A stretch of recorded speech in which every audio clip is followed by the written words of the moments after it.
passionnants qui vont nous expliquer un concept, une idée en 15 minutes top chrono. Donc on ne va pas perdre de temps. On commence tout de suite avec Denis Germain de Huawei qui va nous parler du déploiement de mobiles AER certifiés en entreprise. On peut l'applaudir pour commencer. Merci. Pas fort, non ? Bonjour à tous. Bonjour à tous, merci d'assister à cette présentation. Je vais faire de mon mieux pour vous parler en 10 minutes vraiment du déploiement et la façon dont on voit le déploiement des mobiles côté Huawei en entreprise. Ah.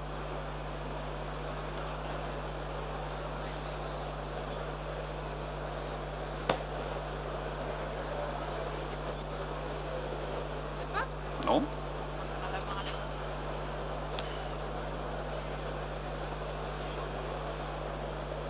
Ah, c'est les petits bugs du début. Avec la souris.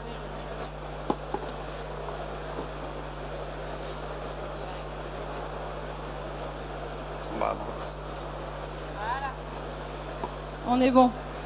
Donc je suis Denis Germain, donc responsable commercial B2B pour la vente de terminaux mobiles Huawei pour la France, et ce auprès des grands comptes. Nous avons des structures qui adressent les opérateurs, et j'adresse pour ma part la partie intégrateur. Vous en avez un certain nombre sur le stand aujourd'hui, sur le salon aujourd'hui. Huawei. Donc, on en entend beaucoup parler. Voici quelques faits. Huawei, c'est 180 000 employés dans la quasi-totalité des pays du monde. En France, Huawei, c'est 900 employés à peu près. Sur ces 180 000 employés globalement, quasiment la moitié travaillent en R&D. En termes de R&D, nous avons 16 centres dans le monde à noter. Sur ces 16 centres, il y en a 5 en France. Le dernier ouvert à Grenoble il y a un peu plus de 2 mois, avec chacun sa spécialité. Chipset, traitement de la photo, algorithmie pour la 5G, voire ID design. Et enfin, Huawei en 2017, c'est 92 milliards de dollars de chiffre d'affaires au niveau mondial. Les chiffres 2018 ne sont pas encore publiés, l'exercice vient de clore. On devrait être à peu près 105 milliards de dollars, ce qu'on appelle une croissance. Cette croissance est portée par différents business groups. Un business group infrastructure opérateur, un business group entreprise et un business group terminaux mobiles. Les terminaux mobiles chez Huawei, c'est ça. En 2018, c'est 200 millions de smartphones shippés dans le monde. Une progression très importante qui est portée par les différents segments de clients, à la fois grand public et on démarre en entreprise aujourd'hui. Les terminaux mobiles chez Huawei, c'est 40% du chiffre d'affaires en 2017. Traduit en chiffres, voici des parts de marché. Donc en termes de parts de marché, la courbe Huawei, c'est la courbe rouge. On a un leader mondial, une courbe bleue, et un autre acteur plutôt américain, c'est la courbe grise. Donc ça, ce sont des positions très dures qui sont établies pendant l'été, en fait, à la fin du deuxième trimestre. L'écart s'est resserré aujourd'hui, mais il y a toujours cette position et vraiment une volonté très très forte. Aujourd'hui, Huawei, numéro 2 mondial en volume sur les smartphones. Corroboré par un certain nombre de cabinets qui mesurent justement ces ventes. En France, je viens zoomer, voici des parts de marché Huawei. Donc là, on se parle de chiffres entre janvier et novembre, donc les 11 mois de l'année 2018, comparés aux 11 mois de l'année 2017. Et on va avoir un Huawei en 2018, Huawei tout seul à 15% de part de marché, 14,6%, et la marque fille de Huawei, qui s'appelle Honor, une marque digital only, qui est à peu près à 3%. Donc sur l'ensemble des 11 premiers mois de l'année 2018, Huawei plus Honor était à un petit 18% de part de marché sur ce cumul des différents mois. Donc c'est une place vraiment prépondérante. Les autres acteurs, il y a un Sud-Coréen à gauche, un Américain à gauche également, et Huawei qui est en train de pousser. Les autres rentrent dans d'autres catégories. Donc voilà pour le paysage. Huawei, point très important, je mentionnais tout à l'heure la R&D, c'est 15% du chiffre d'affaires annuel réinvesti en recherche et développement. C'est considérable.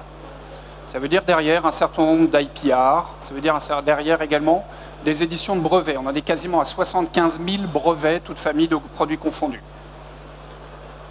Ça vient se traduire sur certaines évolutions, à la fois des microprocesseurs. Nous avons nos propres designers de microprocesseurs qui sont certifiés par une société qui est présente sur le salon d'ailleurs, qui s'appelle Secure IC, mais également un certain nombre de technos, comme la charge rapide, certifiée par TUV, des technologies de photo avec les appareils photo Leica, et tous les produits que nous travaillons avec nos partenaires grands comptes et intégrateurs sont certifiés par les opérateurs télécoms français. Traduction, le jour où vous voulez vous équiper d'un terminal Huawei, sachez qu'il y a déjà des gens qui ont testé l'autonomie, la sensibilité réseau, l'interface utilisateur. Vos équipes techniques, que vous soyez intégrateur, distributeur ou client, vont se concentrer sur les applications métiers. Bon, le petit clin d'œil, nous sommes stand C11, je vous le redirai tout à l'heure pour vous découvrir à la fois nos tablettes, nos smartphones. Donc ça, très important. Point clé, les technos Huawei. De quoi est-ce qu'on parle aujourd'hui? On parle rapidement d'Android Enterprise Recommended. C'est le choix stratégique que Huawei a fait pour pousser ses terminaux. Donc, je ne vais pas rentrer dans le détail d'AER. Vous pouvez consulter ça auprès de vos partenaires Google, par exemple. Mais il y a quelques éléments clés qui nous intéressent. Dans ces éléments clés, le fait que le device vendu avec une version d'Android donnée soit compatible avec les versions suivantes. C'est assez crucial. Autre élément, le fait de pouvoir enrôler en masse les terminaux. Vous avez une console qui s'appelle Zero Touch qui vous permet de rentrer les IMEI au kilomètre et d'affecter derrière des profils particuliers.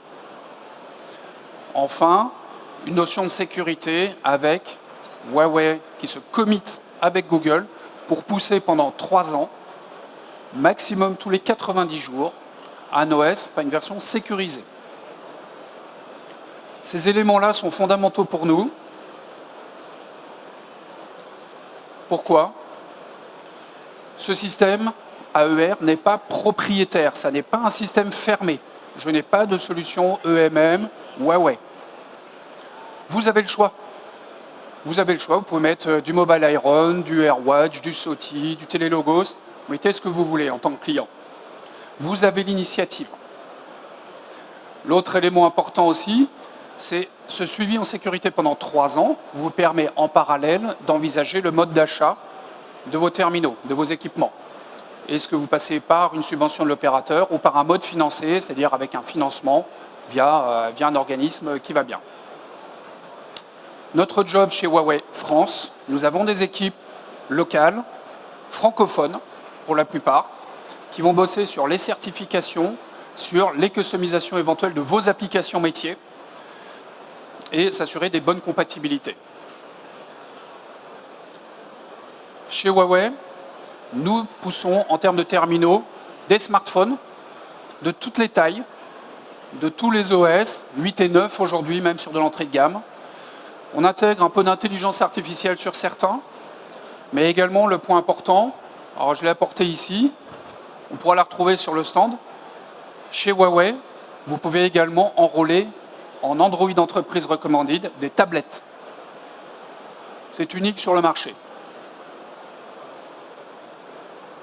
À noter, lorsque vous gérez des tablettes dans votre console Zero Touch, donc AER, la tablette apparaît comme un device normal, c'est-à-dire que les assets, c'est complètement homogène en termes de gestion. Vous facilitez la vie, en fait. Comment approchons-nous le marché? C'est un point très important également. Toute la stratégie B2B de Huawei est basée sur un business model indirect. Je vends soit à des opérateurs, aux structures, grands comptes des opérateurs qui viennent servir un client, soit je passe via un circuit de grossistes et d'intégrateurs qui, eux, vont vraiment faire de la dentelle à vos mesures pour le déploiement des terminaux. Et c'est ici qu'on va regrouper toute la partie EMM, enrôlement, financement éventuellement. Alors tous les partenaires ne sont pas là, hein, j'ai mis 3 petits points. les éléments stratégiques qui vont nous conduire à supporter des partenaires.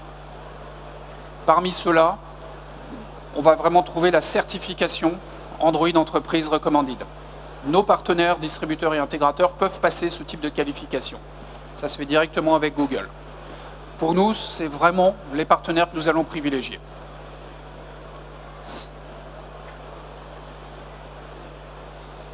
C'est ma conclusion. J'essaye d'aller vite, mais pourquoi Huawei pousse de l'Android Entreprise Recommended sur tous ces terminaux mobiles?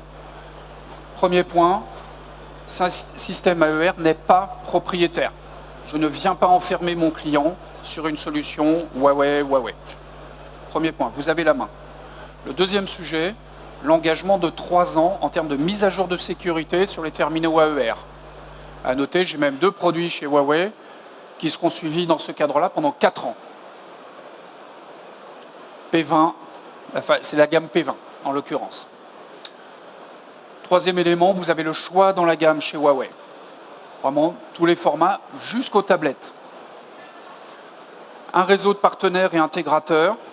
Certains sont présents sur le salon. Pour les autres, je vous invite à venir nous voir sur le stand. On pourra vous donner des coordonnées éventuelles pour un suivi de programme. Et enfin, un support Huawei en France. Nous avons des équipes francophones, que ce soit en sécurité, que ce soit en certification de terminaux, que ce soit en logistique dans certains cas. Tout le monde est basé à Boulogne-Billancourt, à côté de Paris.